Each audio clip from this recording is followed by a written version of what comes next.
Hey guys, so I'm going to do another video, a short one, sticking to the facts. I was sarcastic on the last one. I apologize. People that know me got it. People that don't know me didn't get it. So this is strictly the facts. This is my garage.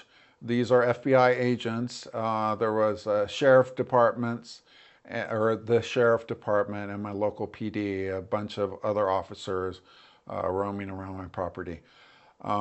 I went to the January 6th rally, the Stop the Steal, was waved into the Capitol, walked in, walked through there, took video, and basically, asked a police officer how to get out of there, and he gave me directions how to leave, and I did.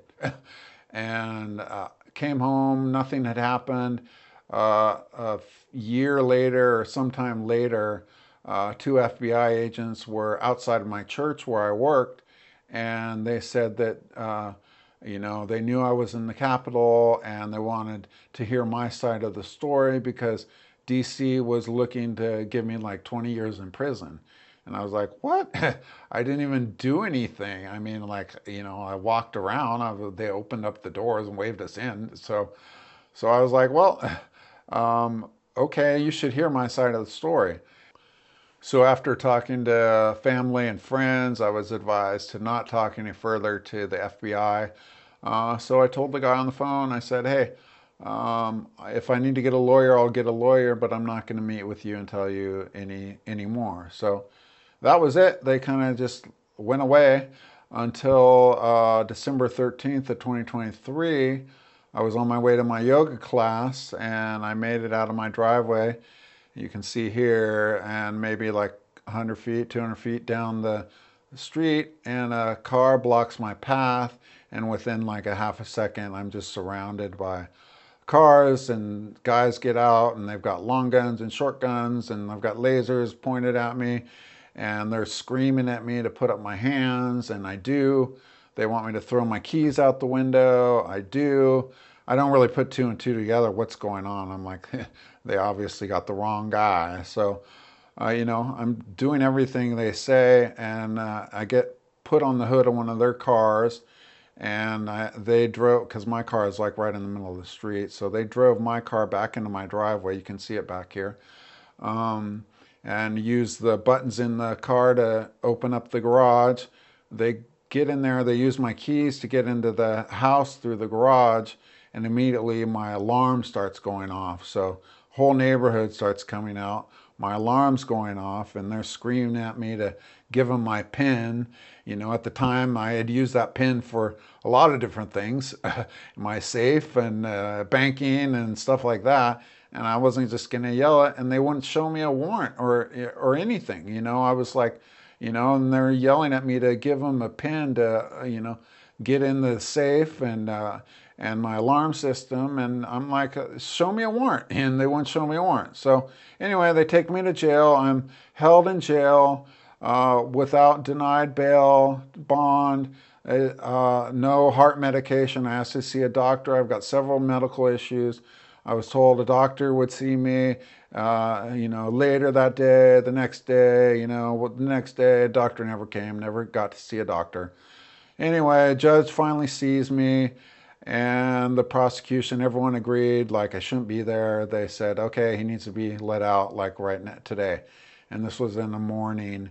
And so at 11:59 p.m., literally 11:59, I get a intercom goes off in my cell, and they say, hey, pack your stuff, you're getting out. I'm like, oh, great. And so 5 hours later, blah, blah, get out. And luckily I had a family member pick me up, take me back home. And so I've got a public defender now, trying to plead my case. And they wanted me to take a plea deal that basically it was like this, I have to agree to, there's a statement of facts, there's still misdemeanors. These are the four misdemeanors, 5104 and 1752, like A and 1 and 2 and D and G. They added some more stuff on there, but basically it's still four misdemeanors: trespassing, picketing and parading, and disorderly conduct. So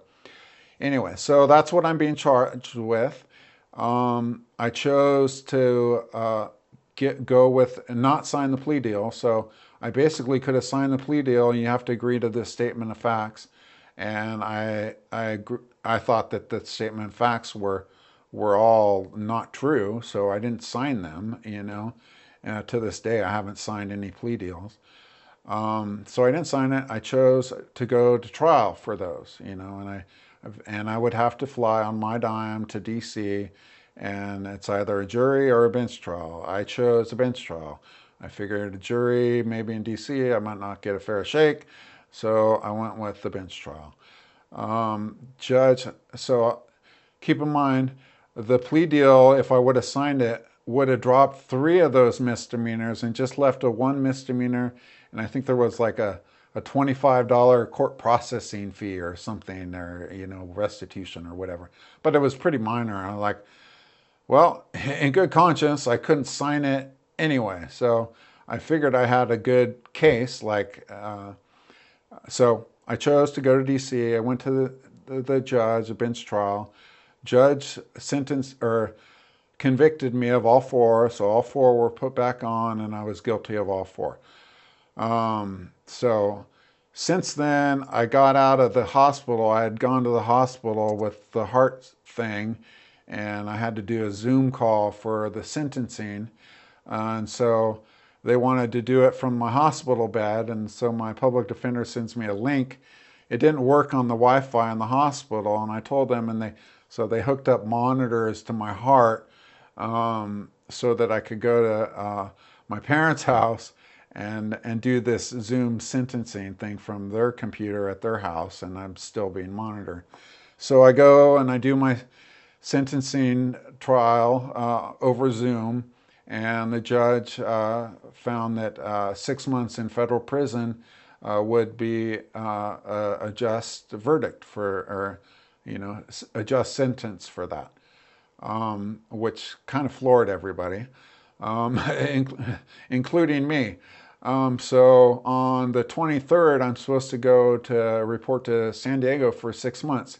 In the meantime, my heart issue has been going steadily bad since December. Since I got out and got checked out, I've got major problems in the heart, and it gets worse every month.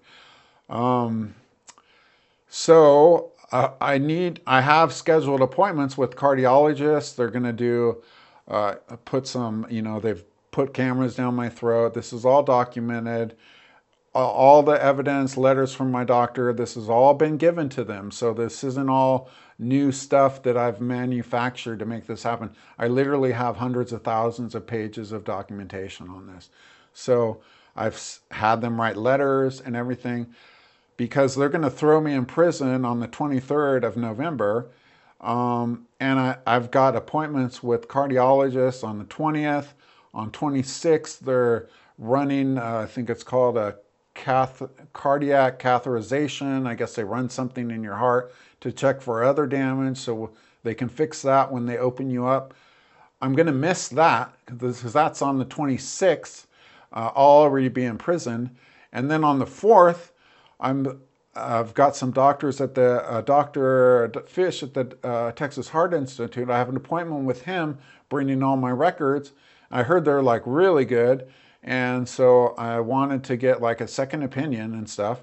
I will miss that too, and my subsequent heart surgery. So that's where we're at, and you can look me up at bop.gov and put in my name, and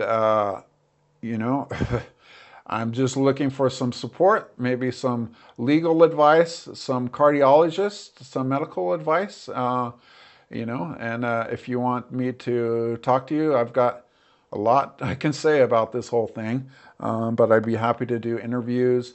You can shoot me emails when I'm in prison, and then you can report a concern on bop.gov. You can go to that website and report a concern, and basically, I'm hoping that if enough people report a concern, maybe the warden there will be like, yeah, we don't want somebody to die in prison on my watch. So hopefully I can at least not go to prison and I can get my heart surgery done. So anyway, thank you for your support, and God bless, and I'll talk to you later. Bye.